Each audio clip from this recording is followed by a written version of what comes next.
Hey guys, this is Captain Caleb from Captain Caleb TV. So we're getting into a magic time of year here in the fall. The tides are dropping, the water's getting cooler, and it pulls a lot of small bait fish and a lot of shrimp out of the marshes and into the bays. We've been fishing schooling reds here for the last couple of days. There's simply, to myself, there's nothing better out there. To me, there's nothing better than a schooling redfish. I get very excited and very passionate about it. The number one thing I'm looking for when I'm looking for schooling reds, I'm trying to find somewhere that is near grass, and whether it be a marsh on the south shoreline or a back lake, anywhere that would be an estuary of the little shallow water that you see all summer long for these bait fish and shrimp to grow up, and then whenever the tide washes them out, it's time for them to move to the bay.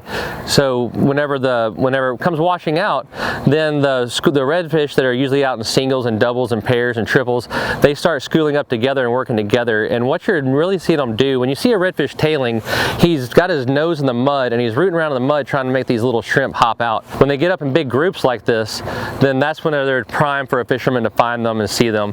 One of the things that is extremely important whenever you're fishing schooling fish is to approach them quietly. I try to get upwind. I try to never have my trolling motor on above 3. If I can let the wind take me to them instead of the trolling motor, that's great. Or if they're coming at me in a way that I can just put my power poles down and wait on them, that's great. These fish, their mind is on eating, so if you don't disturb the water much, they're going to come right at you. Whenever you get a lure in front of them, they're usually going to be all over it.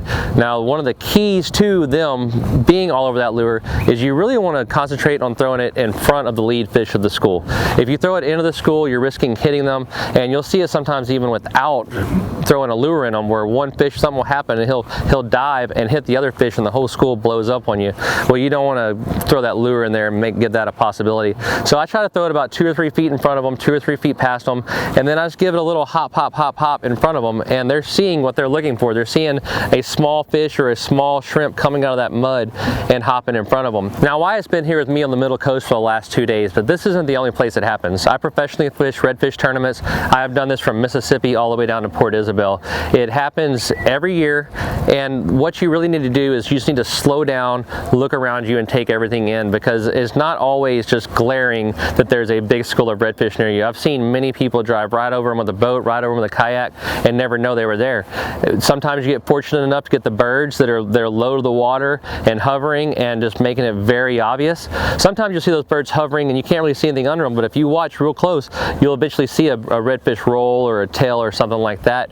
Other times though, it's just a light ripple in the water that looks different than all the other water around it. There can be a ripple, but there's going to be a faster ripple, maybe going in a different direction than the rest of it. So the number one key to finding schools in your area is to come in, take your time, get off the big motor, get on your trolling motor, and just be quiet and let it happen around you. That's the number one mistake that I see for people that are having a hard time with it. You can find redfish schools anywhere. It's just a matter of being patient and using your eyes and your observation skills to pick them out. And that pretty much wraps it up. If y'all want to see more awesome fishing information, check us out at saltstrong.com.